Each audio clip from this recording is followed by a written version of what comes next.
Brought to you by Suzu Steel. Strong today, secure tomorrow. System ने लापरवाही बरती और कीमत चुकाई 15 परिवारों ने अपनों को खोकर। लखनऊ कोचिंग सेंटर अग्निकांड की जांच जैसे जैसे आगे बढ़ रही है, कोचिंग संचालक से लेकर प्रशासन तक की नाकामी सामने आ रही है। योगी सरकार फुल ऑन एक्शन मोड में, 4 गिरफ्तारियां भी हुई हैं। सरकार यकीन दिला रही कि किसी भी दोषी को बख्शा नहीं जाएगा। लेकिन सवाल तो ये उठ ही रहा है कि हर बार ऐसे भयावह हादसे होने तक इंतजार क्यों होता है। और अब तो प्रशासन की कार्रवाई के डर से कई शहर में कोचिंग सेंटर्स रातों रात गायब हो रहे हैं।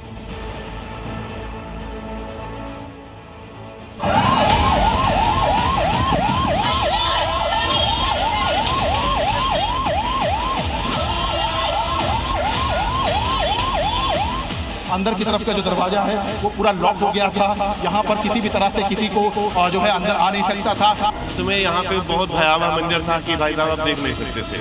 यहाँ पर जो लोग फंसे थे और वो जो है अब इस दुनिया में 15 लोग नहीं हैं। भयावह हुआ था।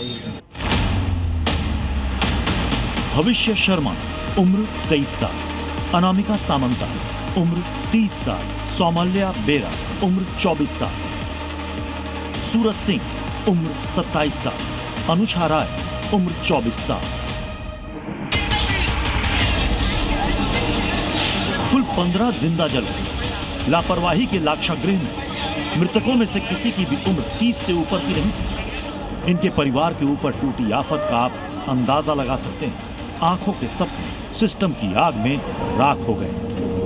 अंदर की तरफ की तस्वीरें जो हैं वो देख सकते हैं कि ये देखिए, ये पूरा पानी अभी तक जो है यहाँ पर भरा हुआ है। अंदर की तरफ का जो दरवाजा है वो पूरा लॉक हो गया था। यहाँ पर किसी भी तरह से किसी को जो है अंदर आ नहीं सकता था। और उसके बाद ये देखिए, ये सामने की तमाम तस्वीरें जो हैं, ये तस्वीरें बहुत खास हैं क्योंकि अग्निकांड के वक्त यहाँ पर जो लोग फंसे थे और वो जो है अब इस दुनिया में 15 लोग नहीं हैं। मौत के बाद परिवार मातम में डूबा है और प्रशासन जांच में। अलीगंज के डेथ सेंटर में मौत ने पूरे लखनऊ में मातमी चीखें भर दी। ये वही सिस्टम है जो करप्शन के नोट से अवैध को वैध कर देता है, जारी हुआ नोटिस को निरस्त करा देता है, बिना फायर सेफ्टी के बिल्डिंग्स को चलने देता है, रेसिडेंशियल इलाके में कमर्शियल कॉम्प्लेक्स चलने देता है। जैसा हर बार होता है, हादसे के बाद सरकारी महकमा जागा है क्योंकि सीएम योगी आदित्यनाथ ने जोर का हंटर घुमाया है। पूरे मामले के लिए मैंने उत्तर प्रदेश के पुलिस महानिदेशक और अपर मुख्य सचिव गृह को भी कहा है कि वे स्वयं मौके पे जाकर के इसकी रिपोर्ट प्रस्तुत करें। लखनऊ विकास प्राधिकरण के 4 अधिकारियों को सस्पेंड कर दिया गया है। बिल्डिंग मालिक वीरेंद्र शुक्ला समेत 3 और लोगों को गिरफ्तार किया गया है। गिरफ्तार किए गए लोगों में पेट शॉप और एनिमेशन सेंटर के मालिक शामिल हैं। 2 सदस्यीय एसआईटी टीम गठित की गई है जिसे 7 दिनों में रिपोर्ट जमा करने का ऑर्डर है। माना जा रहा है कि 7 दिन के अंदर एसआईटी इस पूरे अग्निकांड की जांच करके रिपोर्ट सौंप देगी, जिसके बाद कई अधिकारियों पर गाज गिरनी तय है। कहा जा रहा है कि कोचिंग सेंटर सिस्टम की लापरवाही का अड्डा था। नंबर 1, इमारत का नक्शा आवासीय के रूप में पास हुआ था, लेकिन 2014 से यहाँ कमर्शियल गतिविधियां चल रही थी। एलडीए ने इस बदलाव पर कोई कार्रवाई नहीं की। नंबर 2, इमारत में ना तो इमरजेंसी एग्जिट था और ना ही पीछे कोई दूसरा रास्ता। लोग धुएं से बचने के लिए भागे लेकिन फंस गए। नंबर 3, बिल्डिंग में सिर्फ एक ही सीढ़ी थी जिसमें ऑटोमेटिक गेट भी लगा था जिससे छात्र भाग नहीं पाए। नंबर 4, इमारत को फायर सेफ्टी एनओसी नहीं मिला था। नंबर 5, 2016 में इमारत पर बुलडोजर एक्शन कर ध्वस्तीकरण का आदेश जारी हुआ था, लेकिन 2 महीने से भी कम समय में यह आदेश वापस ले लिया गया। यूपी की राजधानी में अग्निकांड हुआ। आला अधिकारियों का इसी लखनऊ में जमघट होता है, लेकिन प्रशासन को जांच से पहले कुछ नहीं पता।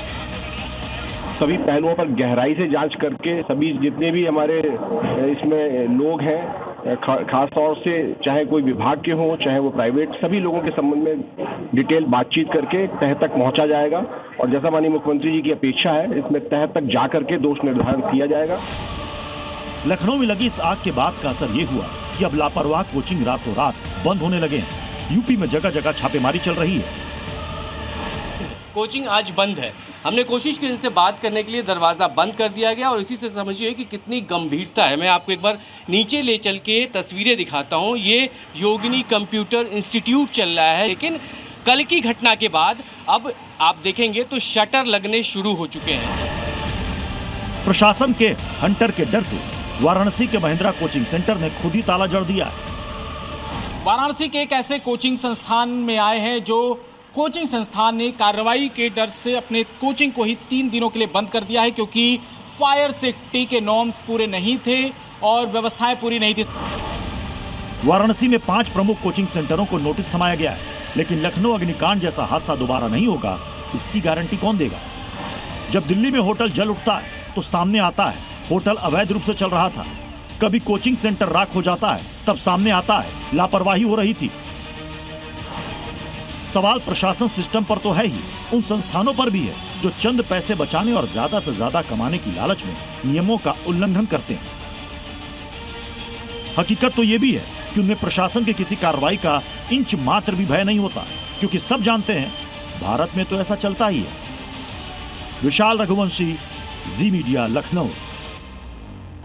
एक के बाद एक कोचिंग सेंटरों में अग्निकांड ने जहां सुरक्षा व्यवस्थाओं पर सवाल खड़े किए, वहीं छात्रों और उनके अभिभावकों के मन में डर भी पैदा कर दिया। बच्चों को कोचिंग देने वाले संस्थानों पर, मतलब संस्थाओं को पहले फायर सेफ्टी का पाठ आपको नहीं लगता कि सीखना चाहिए? जैसे आग बुझाने वाले उपकरण लगे हैं कि नहीं लगे, आपातकालीन निकास है कि नहीं, फायर अलार्म है कि नहीं, फायर डिपार्टमेंट से एनओसी ली गई है या नहीं, और समय समय पर फायर सेफ्टी ऑडिट हुई है या नहीं। इस पाठ को कितने कोचिंग सेंटर ने सीखा है, यह जानने के लिए जी मीडिया ने पैन इंडिया रियलिटी चेक किया। तस्वीरें देखकर हम भी सन्न रह गए।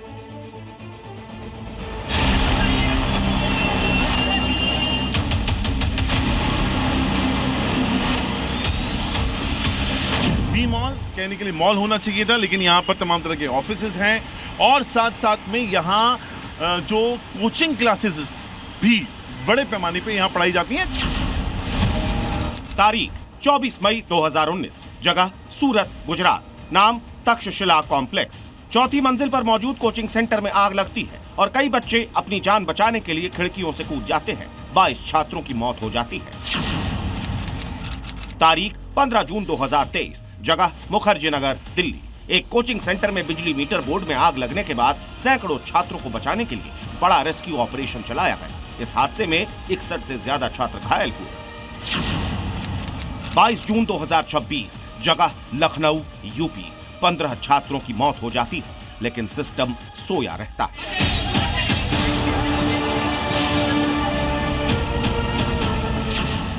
सवाल उठता है कि बड़े बड़े क्लासरूम भारी भरकम फीस के बावजूद सुरक्षा इंतजाम गायब क्यों है? बिना एनओसी कोचिंग सेंटर कैसे चल रहे हैं? नियमों की अनदेखी किसकी मेहरबानी से हो रही है? लखनऊ में कोचिंग हादसे के बाद से ये सवाल फिर उठ रहे हैं। ऐसे में जी मीडिया की टीम ने नेशन वाइड रियलिटी चेक किया। भोपाल, कानपुर, जबलपुर, जयपुर, मुंबई, अहमदाबाद, तमाम जगहों पर खामियों का भंडार एक्सपोज हो गया। यूपी के कानपुर में काकदेव इलाका कोचिंग हब है। लखनऊ की घटना के बाद में प्रशासन की नींद खुली तो कुछ ही घंटों में 1-2 नहीं, पूरी 30 इमारतों को सील कर दिया गया। आपको तस्वीर दिखाएंगे ऊपर से तक। देखिए, बिल्डिंग तो बना ली गई, लेकिन इसमें कोई भी सेकेंड एग्जिट नहीं पे बनाया गया है और यहाँ पर सैकड़ों की तादाद में स्टूडेंट्स जो है वो पढ़ाई करने के लिए आते। सीलिंग का कारण वैसे ही अनदेखी थी जैसी लखनऊ में अलीगंज के कोचिंग में हुई थी। मेनली ये देख रहे हैं कि कैसे कौन से एस्टैब्लिशमेंट है कमर्शियल जिनमें फायर सेफ्टी की एनओसी प्रॉपर नहीं है, जहां ज़्यादा लोग इकट्ठे होते हैं, तो फर्स्ट फेज में उन्हीं को टारगेट कर रहे हैं। मध्य प्रदेश की राजधानी भोपाल में कुछ कोचिंग सेंटर्स के हालात तो ऐसे मिले जहां केवल दिखावे के लिए इमरजेंसी गेट लगाए गए हैं। इमरजेंसी एग्जिट गेट है वो यहाँ तो नहीं दिखाई देगा, और इस रूप में जो है एक इमरजेंसी गेट छोटा सा जो है वो दिखाई दे रहा है। इसी तरह जबलपुर का यादव कॉलोनी इलाका भी कोचिंग संस्थानों का गढ़ माना जाता है। यहाँ 4 मंजिला बिल्डिंग के ऊपर कोचिंग संस्थानों की लाइब्रेरी चल रही है। बिल्डिंग की एंट्रेंस में ही बड़ी संख्या में बिजली के मीटर लगा दिए गए हैं। दूसरे दरवाजे पर गाड़ियों की पार्किंग की जा रही है, जो बड़े खतरे की घंटी है। गेट यहीं से है, गेट ये है और एक गेट ये है। पीछे वाला बंद है। पीछे जब हम लोग चौकी में आ रहे हैं तभी से बंद है, बहुत साल से। बिल्कुल, मैं आपको बताना चाहूँगा कि एक एकेडमी भी है जहाँ पर कि छात्र छात्राएं अपने भविष्य का निर्माण करने के लिए आते, साथ ही पुलिस चौकी भी है यहाँ पर। लेकिन अगर यहाँ पर किसी प्रकार का हादसा होता है तो कोई ना इमरजेंसी गेट है, एक दूसरा गेट है, लेकिन वो बंद कर दिया गया है।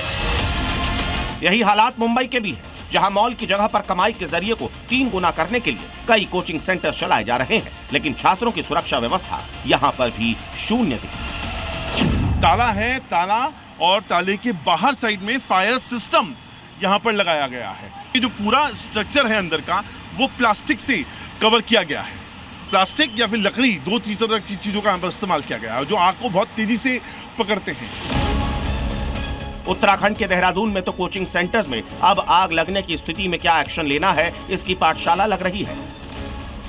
ये जितने भी डिस्टिंग्विशर्स लगे हुए हैं वो सही तरीके से काम कर रहे हैं या नहीं, ये बच्चों को बताया भी जाएगा। जहाँ पे फायर होती है तो आपको 2 या 3 मीटर पीछे होना पड़ता है और इसको दबाने के लिए आपको ये नोजल पकड़नी होती है और जैसे ही आप हैंडल पुश करेंगे, ये देखिए, ये बिल्कुल फायर बुझाने के लिए बिल्कुल रेडी है सर। ये देखिए, शहर शहर से सामने आई तस्वीरें गवाही दे रही हैं कि न सिस्टम को परवाह है, न ही मोटी फीस लेने वाले कोचिंग सेंटर्स को।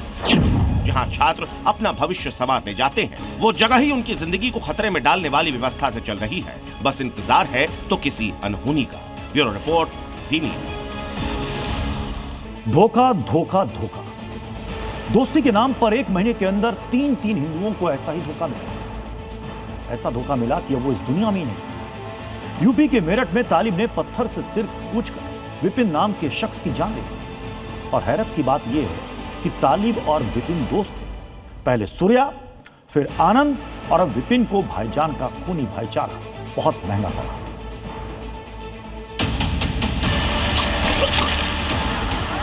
दोस्ती की आड़ में छुरेबाजी स्वीकार्य नहीं और कतई स्वीकार्य नहीं होगा।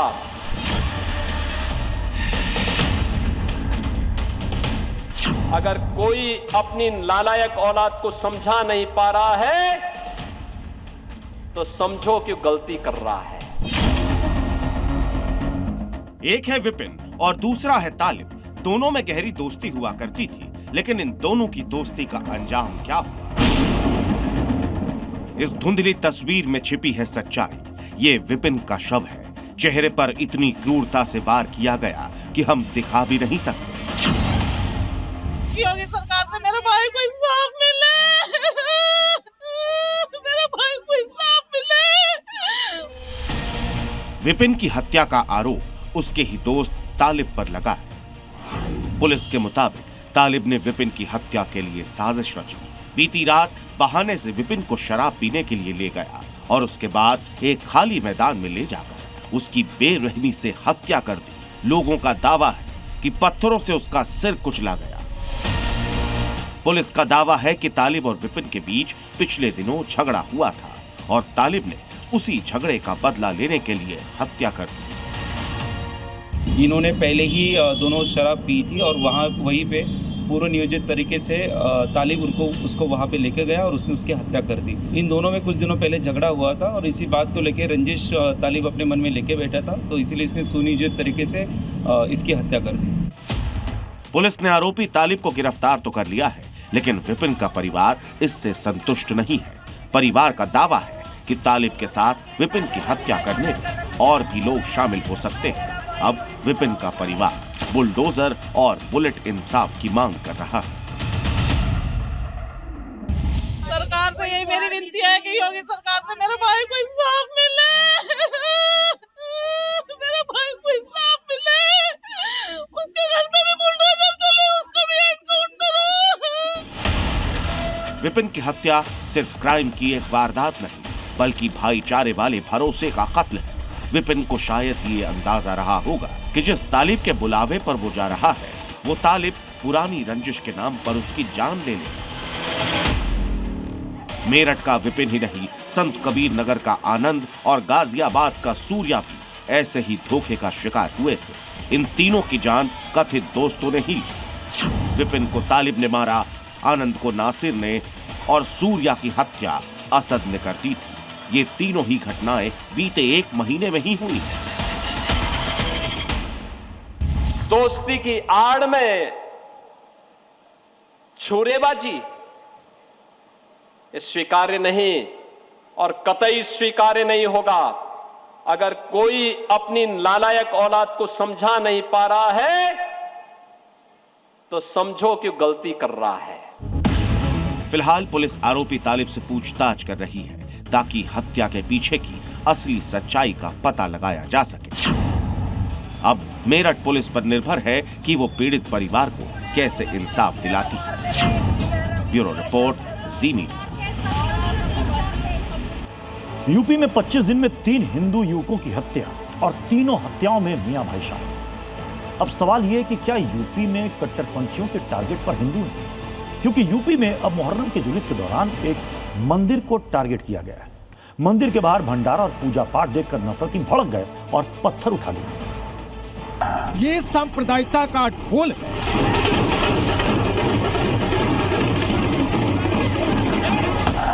ये ढोल नगाड़े की आवाज नहीं बल्कि नफरती शोर है।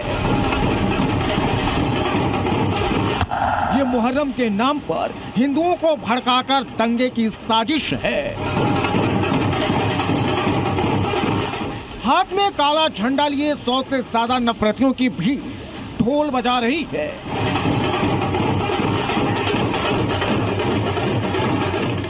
गांव के बीचों बीच काले झंडे को लहराया जा रहा है।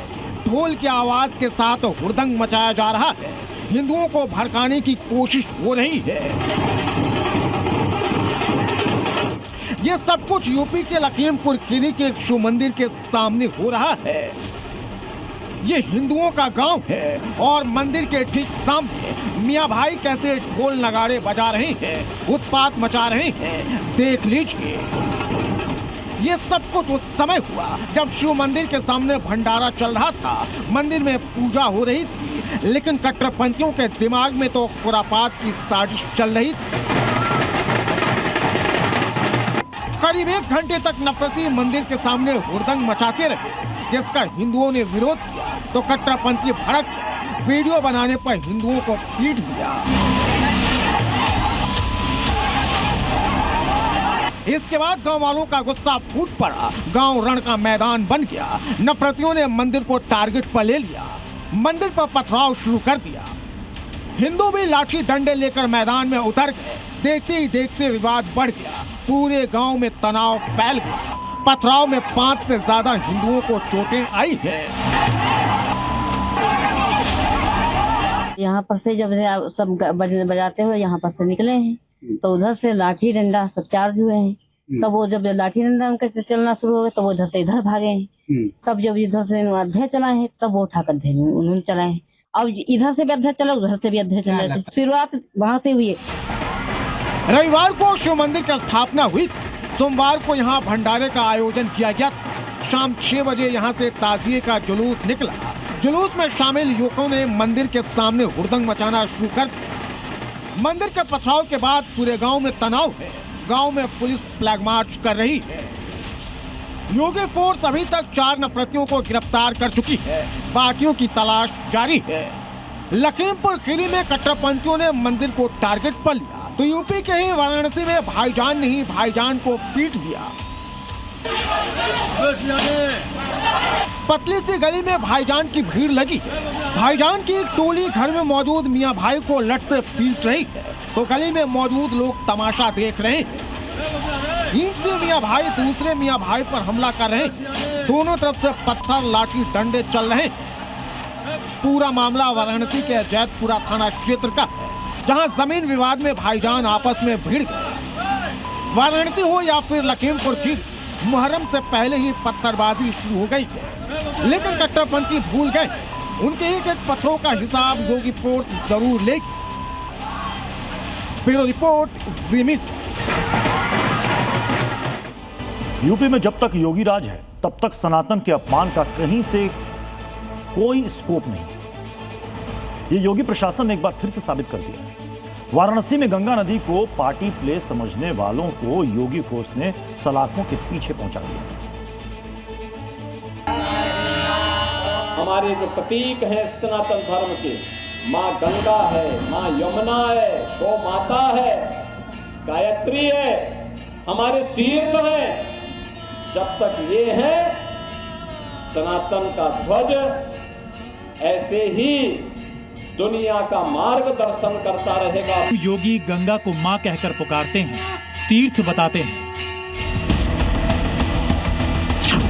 लेकिन कुछ लोग हैं जो गंगा को पार्टी प्लेस समझते हैं, गंगा में नॉनवेज पकाते हैं, गंगा की लहरों पर शराब पीकर गंगा की पवित्रता को अशुद्ध करते हैं।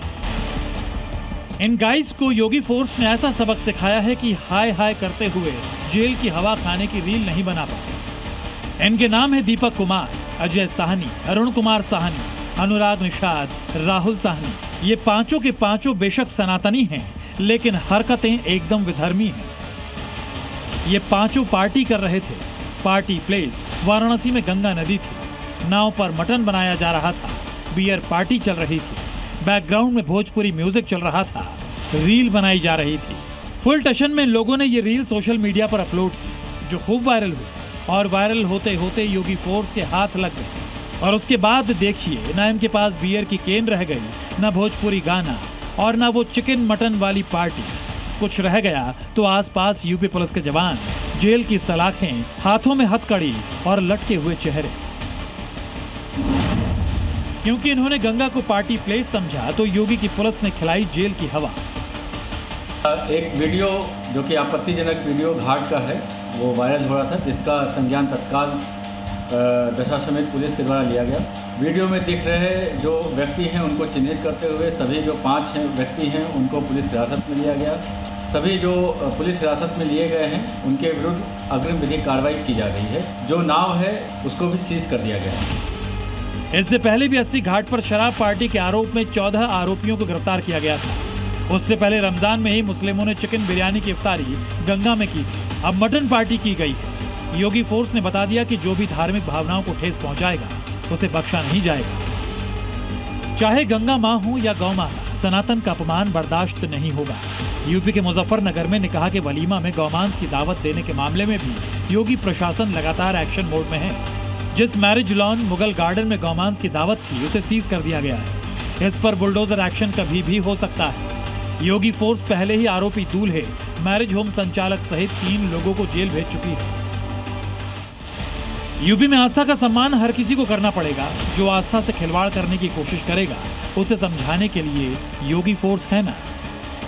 न गौ माता को कटने देंगे, न गौ माता को कहीं पे अनावश्यक रूप से विचरने देंगे। Bureau report, Zee media. योगी ने जब यूपी के सीएम का पद संभाला था तो अपराधियों को जीरो टॉलरेंस नीति के तहत एक्शन से खबरदार किया। यह भी बताया था कि महिलाओं की सुरक्षा उनके लिए सर्वप्रथम है। लेकिन कानपुर के केमिकल मैन जैसे कुछ मियाँ जी हैं जिन्हें यह बात अब तक समझ नहीं आई। उनका हिसाब योगी फोर्स कैसे कर रही है, आप खुद देखिए।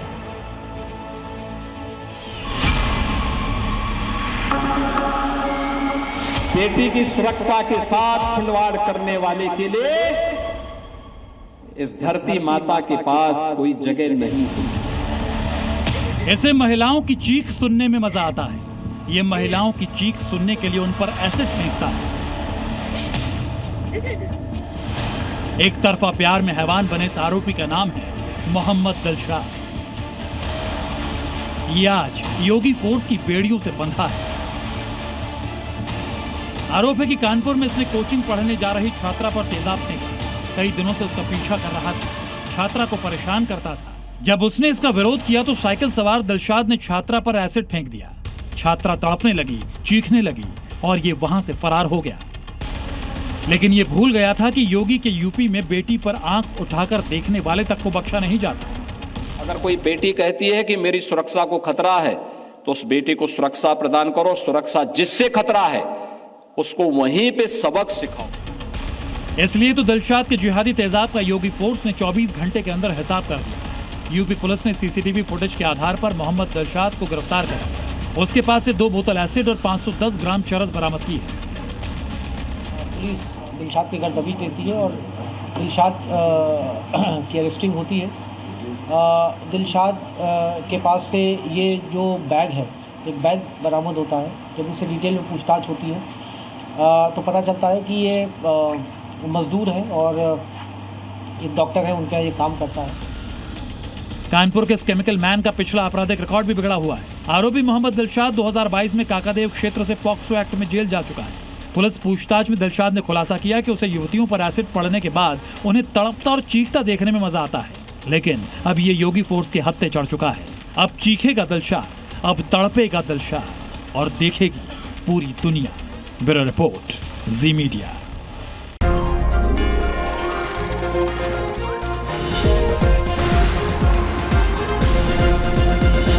Brought to you by Suzu Steel. Strong today, secure tomorrow.